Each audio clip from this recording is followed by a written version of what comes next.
Hello beautiful people, it's your boy Pra coming at you with a video I never wanted to make, and I'm talking about the absolute garbage fire that is about to become a reality. You heard the rumors, bro. You have seen the reports, and let's be real, it's basically confirmed. So WrestleMania 43, the grand stage of them all, the showcase of the immortals, is gonna be in Saudi Arabia. Are you kidding me? I woke up, saw this news, and almost threw my phone at my cat, man. You know what I'm saying? My poor cat, Mr. Bledre, he didn't do nothing. This ain't about the country, alright? Don't come at me in the comments. It's about the principle. It's about TKO, these new fucking suits, man. They're so desperate for cash, it's embarrassing, man. You know what TKO stands for? Total KO of common sense. They're broke, bro. They're so desperate, they'd probably sell a PP from my grandma's basement if she had a few bucks. Yeah, I'm not kidding, man. I'm not kidding. They are pawning off WrestleMania like it's used to TV at a pawn shop. Yeah, I'll give you $350 for a WrestleMania name. And WWE was like, deal. It's just what it is. They saw that Saudi blood money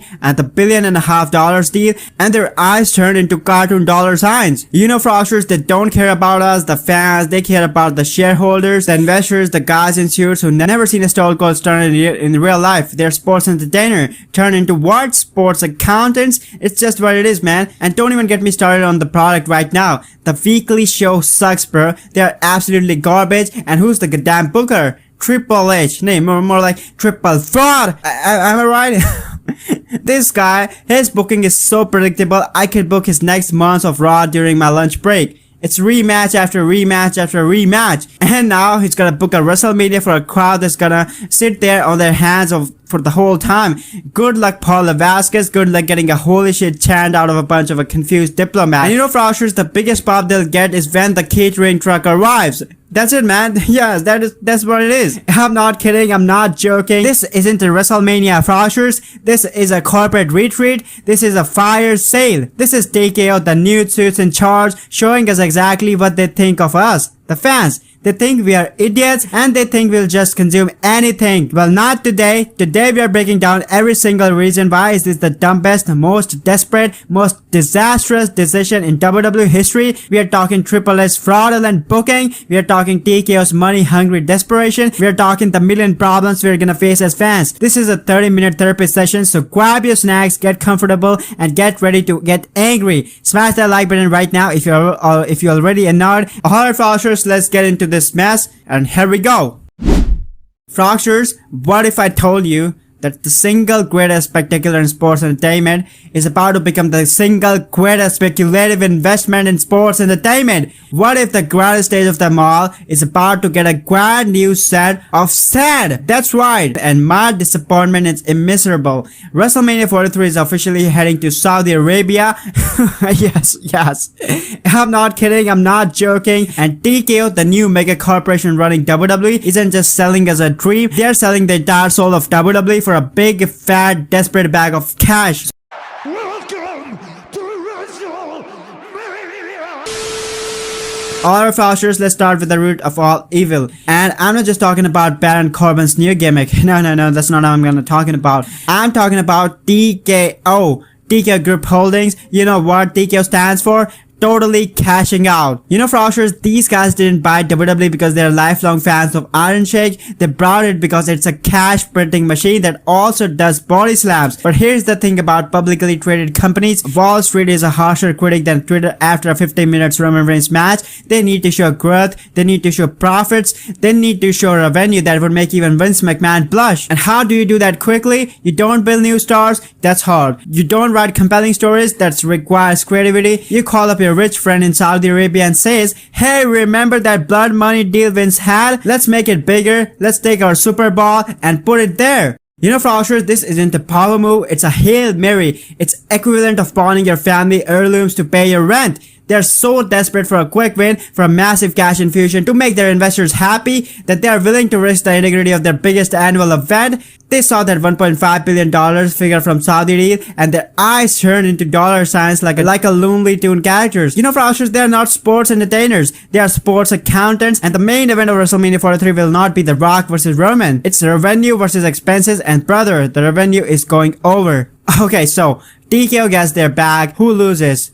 We do. The fans. The people who actually make WrestleMania. Let's break down the coming disaster. Froxers, WrestleMania isn't just a show. It's a week-long vibe. It's a Hall of Fame where we cry. It's a SmackDown where the energy is electric. It's Axis where you meet your heroes. It's tens of thousands of fans from all over the world taking over a city, singing John Cena's theme song in a bar at 2 a.m. What is Saudi equivalent? A cultural symposium? A guide tour of sand? The time difference means the show will start at what?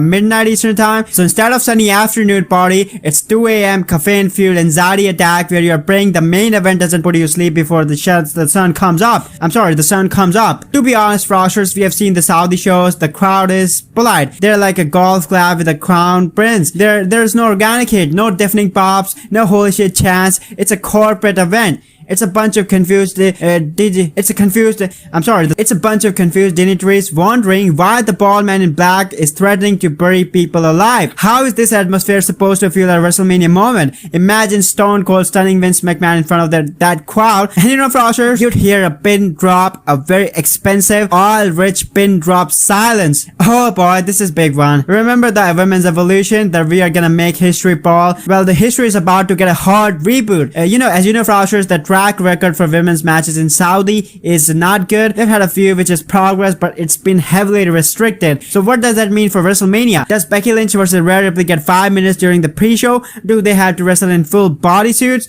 This isn't just a step back, Froxers. It's a pole vault backward over a decade of progress. Also, TKO can afford a new private jet. A goddamn private jet. And this leads me to the man, the myth, the mediocre booker, triple fraud. Sir, your weekly shows are already suffering from a terminal case of boring it is. Take Raw for example. Raw is 3 hours of pain dying, but the pain occasionally does a super kick. You have all the talents and you're booking them in the rematches from 3 weeks ago. The Bloodline story has more plot twists than a telenovela, and not the good kind. The kind where everyone is secretly related to a space alien. And now you have to book WrestleMania under the creative restrictions of an entirely different culture. Good luck getting anything edgy, anything controversial, or anything remotely cool past the censors. It's gonna be 7 hours of happy, safe, corporate approved wrestling. And Froxers, the only thing getting buried here will be our expectations and my will to live. They could have chose London, 90,000 fans in Wembley Stadium singing American Badass. They could have chose Melbourne, a stadium full of insane Aussies losing their minds. But no, they chose the option with the biggest check and the smallest soul. But host, I hear you cry. No doubt the production will be amazing, the pyro will be huge. So what? So what? You can put a gold plate on a turd? It's still a turd. It's still a WrestleMania in that atmosphere with a new third card that exists solely to make shareholders smile. This sets a terrifying precedent. If this works, what's next? SummerSlam is in Siberian Gulag. A Royal Rumble probably on the moon. Froxers, the problem is in Saudi Arabia. The problem is prioritizing money over the fan experience. We are not the customer anymore. We are the product, and they are selling us to the highest bidder. Look, Froxers, at the end of the day, we're gonna watch. We are addicts, we'll complain, we'll mourn, we'll be exhausted at work the next day, but we'll watch, and that's what they're counting on. But let's be clear, Froxers, WrestleMania 43 isn't being built for the little kid who dreams of seeing his heroes win the title. It's being built for the big kid in the boredom who dreams of hitting his quarterly bonus. It's a disaster not because of where it is, but because of why it's there. It's a symbol of everything that's going wrong. The corporate greed, the lazy creativity, the disrespect for the audience time and passion. TKO is playing a dangerous game here. They're trading short-term cash for long-term goodwill, and once the goodwill is gone, brother, no amount of blood money can bring it back. But what do you think, guys? Are you excited for Saudi Mania, or are you already drafting your anger tweets? Let me know in the comments below. Smash the like button if you want TKO to see this, and hit subscribe for more videos roasting the wrestling world into fine crisp dust. And remember, Froxers, the one thing they can't spell is our love for this crazy, stupid, beautiful sport. But believe me, they're gonna try. Alright, Froxers, till next time, stay awesome, have a good day, bye!